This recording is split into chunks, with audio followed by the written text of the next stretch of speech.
헤이그 황제의 마지막 편지 1. 새벽의 궁궐 1907년 1월 23일 경운궁. 고종은 잠들지 못했다. 아니, 잠들 수가 없었다. 창밖으로 스며드는 한겨울 바람이 문풍지를 흔들 때마다 그의 가슴속 어딘가도 함께 흔들렸다. 50년 넘게 이 땅의 황제로 살아왔지만 지금처럼 무력함을 느낀 적은 없었다. 촛불이 흔들렸다. 그 빛에 비친 그의 얼굴은 지난 몇 년 사이 급격히 늙어 있었다. 을사늑약 이후로 그는 자신이 진짜 황제인지 아니면 황제 의상을 입은 허수아비인지 구별할 수 없었다. 전하. 문 밖에서 내관의 조심스러운 목소리가 들렸다. 들어오너라. 고종의 목소리는 쉬어 있었다. 내관이 들어와 무릎을 꿇었다. 전하, 이준, 이상설, 이위종 세 분이 밖에서 대기 중이옵니다. 고종의 눈빛이 순간 빛났다. 그러나 곧 슬픔으로 가라앉았다. 그는 천천히 고개를 끄덕였다. 들라 하여라. 세 사람이 들어왔을 때 방 안의 공기가 무거워졌다. 그들은 모두 알고 있었다. 이것이 마지막 만남이 될지도 모른다는 것을. 이준이 먼저 입을 열었다. 그의 목소리는 단호했지만 미세하게 떨리고 있었다. 전하, 신은 반드시 헤이그에서 조선의 목소리를 들려주겠나이다. 고종은 그를 한참 바라보았다. 이준의 눈에는 불꽃이 타올랐지만 그 불꽃 뒤편에는 죽음을 각오한 자의 평온함도 함께 서려 있었다. 이준. 예, 전하. 내가 부끄럽구나. 순간 방 안이 조용해졌다. 황제의 입에서 나온 부끄럽다는 말. 그것은 한 나라의 군주가 아니라 무력한 한 인간의 고백이었다. 내가 더 강했다면, 더 현명했다면 그대들을 이런 위험한 길로 보내지 않아도 되었을 텐데. 고종의 손이 떨렸다. 붓을 잡으려 했지만 손가락에 힘이 들어가지 않았다. 그는 한숨을 길게 내쉬고 다시 붓을 들었다. 먹물을 적신 붓끝이 종이 위에 닿았다. 한 글자 한 글자. 그는 마치 자신의 피를 짜내듯 글씨를 썼다. 은은 애 알리노라. 글씨가 삐뚤어졌다. 먹물이 번졌다. 그러나 그는 멈추지 않았다.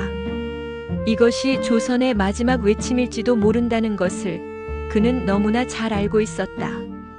밀서를 다 쓴 고종은 옥새를 찍었다.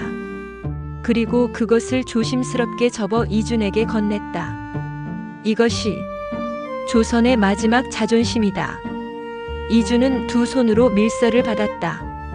종이의 무게가 천근만근처럼 느껴졌다. 전하, 신이 만약. 말하지 마라. 고종이 손을 들어 말을 막았다. 그대들이 돌아오지 못할 수도 있다는 것을 안다. 그러나 나는 그대들이 가지 않으면 이 나라가 영영 역사에서 사라질까 두렵다. 세계가 우리를 잊어버릴까 두렵다. 일본의 거짓말만이 진실로 남을까 두렵다. 그의 목소리가 갈라졌다. 가거라. 그리고 외쳐다오. 조선은 아직 죽지 않았다고. 우리에게도 목소리가 있다고. 우리도 자유를 원한다고. 세 사람은 깊이 절을 올렸다. 그들이 몸을 일으켰을 때 고종은 이미 창밖을 바라보고 있었다. 그의 어깨가 미세하게 떨리고 있었다. 이준, 이상설, 이위종. 세 사람은 한 번 더 뒤를 돌아보았다. 촛불에 비친 황제의 뒷모습은 너무나 외로워 보였다. 시베리아의 밤. 블라디보스토크행 기선 위. 차가운 바람이 가판을 휘몰아쳤다. 이위종은 난간에 기대어 어두운 바다를 바라보았다. 아직 26. 러시아 유학을 마치고 돌아온 지 얼마 되지 않았다. 그에게는 아직 삶이 너무 많이 남아 있었다. 사랑하는 사람도 이루고 싶은 꿈도 있었다. 무서운가? 이상설이 다가왔다. 그의 얼굴에는 묘한 평온함이 서려 있었다. 무섭지 않다고 하면 거짓말이겠지요. 이위종이 솔직하게 대답했다. 당연하지. 나도 무섭네. 이상설이 쓴웃음을 지었다. 하지만 자네, 이런 생각은 해봤나? 우리가 지금 가고 있는 이 길이 아무도 가보지 않은 길이라는 것을. 조선 500년 역사에서 백성이 직접 황제의 밀서를 들고 서양으로 가는 것은 처음일세. 그래서 더 무섭습니다. 맞아. 그래서 더 가야 하는 거야. 이준이 다가왔다. 그의 손에는 고종이 준 밀서가 들려 있었다. 그는 매일 밤 그것을 꺼내 보았다. 마치 그것이 사라질까 두려워하는 사람처럼. 형님들, 우리가 성공할 수 있을까요? 이위종이 물었다. 이준은 오랫동안 침묵했다. 파도가 배를 흔들었다. 멀리서 갈매기 울음소리가 들렸다.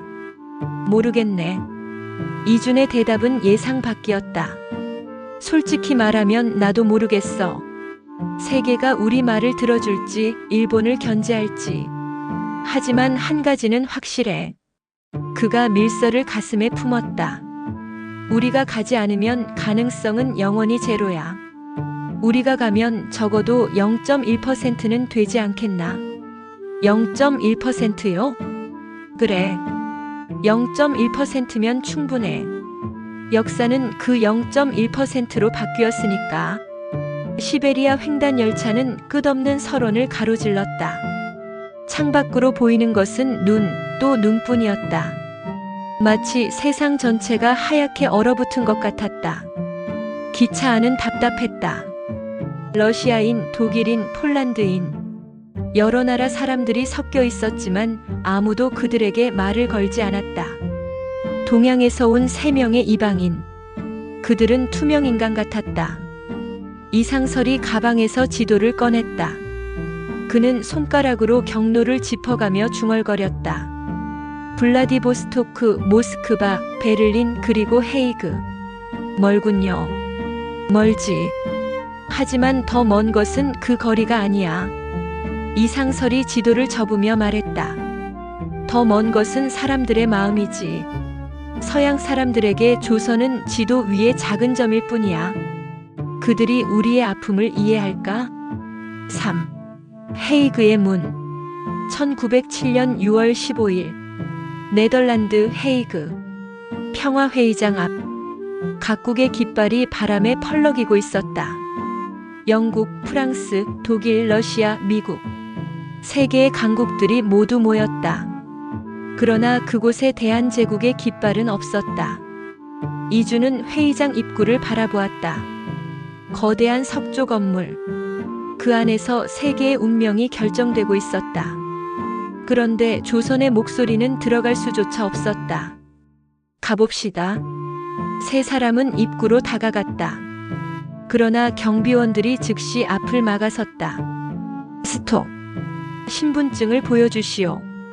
우리는 대한제국의 특사입니다. 황제 폐하의 친서를 가지고 왔습니다. 이준이 유창한 영어로 말했다. 그러나 경비원은 고개를 저었다. 대한제국? 그런 나라는 명단에 없습니다. 우리는 엄연히 독립국입니다. 이준의 목소리가 높아졌다. 바로 그때 일본 대표단이 나타났다. 그들의 얼굴에는 승리의 미소가 번졌다. 일본 대표가 경비원에게 다가가 속삭였다. 그리고는 세 사람을 향해 냉소적인 표정을 지었다. 여러분, 착각하지 마시오. 1905년 을사조약에 따라 조선의 외교권은 일본 제국이 대신합니다. 당신들은 아무런 권한이 없소. 그 조약은 무효요. 황제 폐하의 승인이 없었소. 이상설이 외쳤다.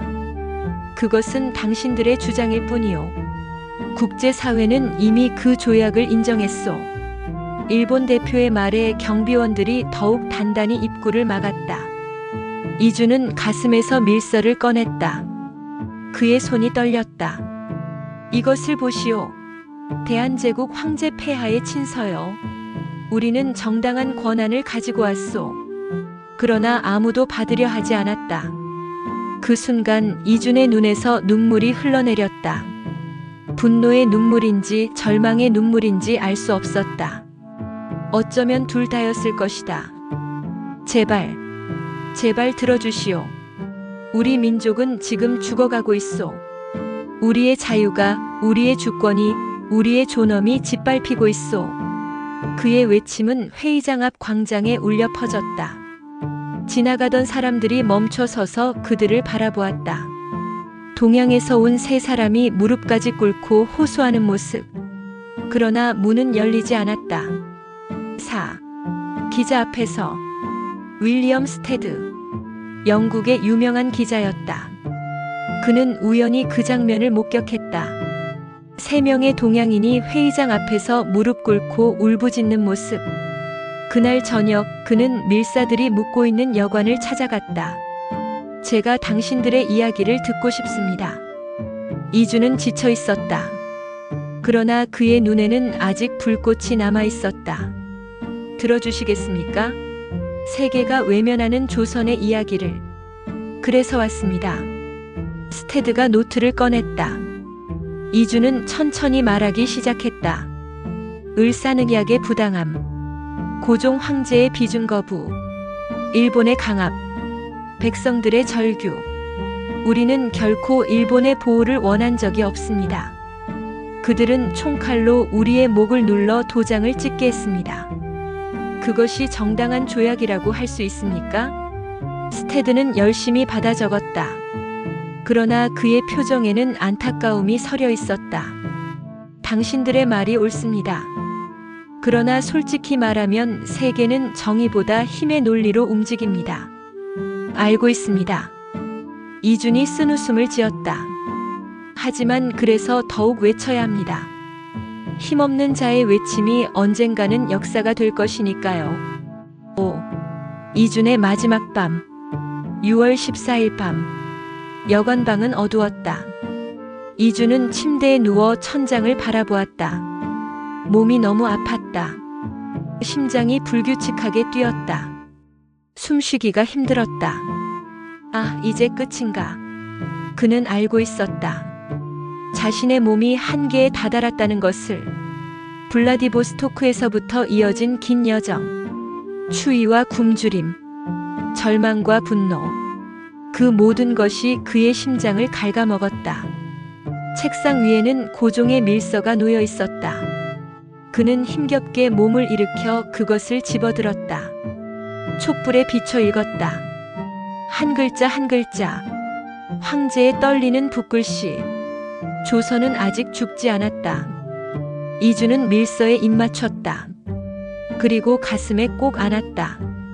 전하, 신은 실패했습니다.